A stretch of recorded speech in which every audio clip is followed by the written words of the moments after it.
Having talked about intellectual property rights, intangible property, we then look at these three different words: intellectual, property, and rights. So, intellectual is something to do with the human intellect, the human mind, capacity, creativity, idea, knowledge.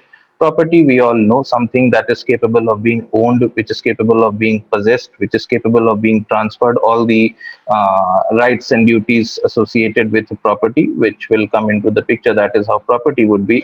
And then obviously, when there is a property, there has to be a right. So it can be claimed, it can be exploited, it can be transferred, it can be exercised, it can be retained, it can be leased, it can be mortgaged, it could be anything which can be done with the property, irrespective of the nature of the property, whether it's a physical or a tangible property, or an intangible or intellectual property. Both types of property are capable of being exploited. So slowly and steadily, we are heading towards the business implications of intellectual property. But again, reiterating the same point, that keeping the fact in mind that there may be people who are not well versed with the IPR laws from scratch, and they may come from some other industry, some other domain, not a legal domain particularly. Keeping them in mind, we will just have an overview around what IPR is all about.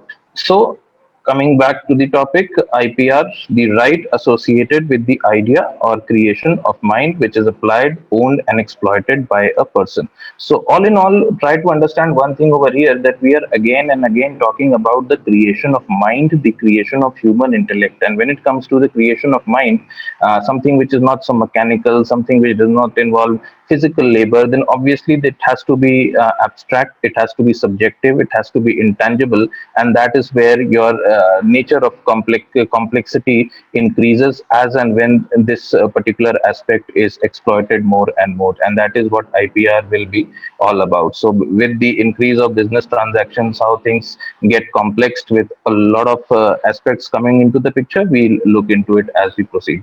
Then again, just to give an overview across the different kinds of properties, again, we further divide intellectual property into two broad categories. One could be industrial property, one could be literary property. Now, another important point to highlight here is that this is not a strict watertight compartmentalization between industrial and literary property, because somewhere both will be commonly linked to each other. Many a times there may be a person who has done some literary work, but then that literary work is capable of being exploited industrially.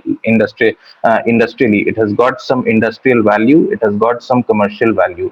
And many a times it may happen that there is some industrial property, but the very nature of that industrial property is such that it requires creative genius, it requires literary genius, ad agencies, graphic designers, programmers, wherein they are writing a code.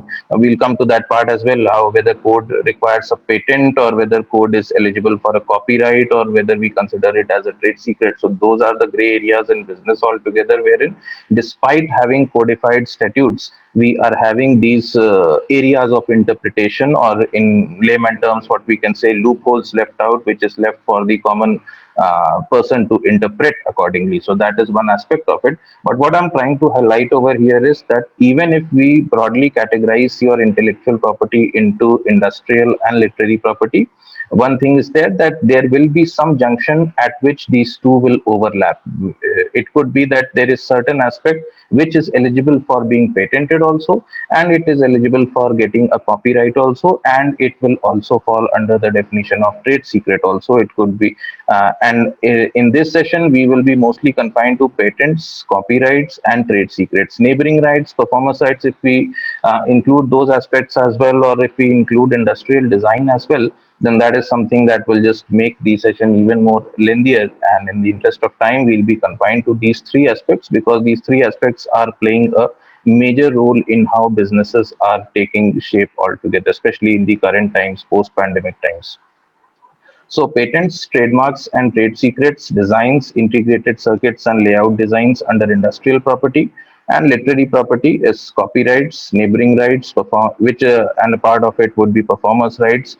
And there are certain famous, interesting cases around it. How artists, how have exercise their own rights. There are certain communities associated to it, certain international treaties which protect these performers' rights altogether. But that is a separate area of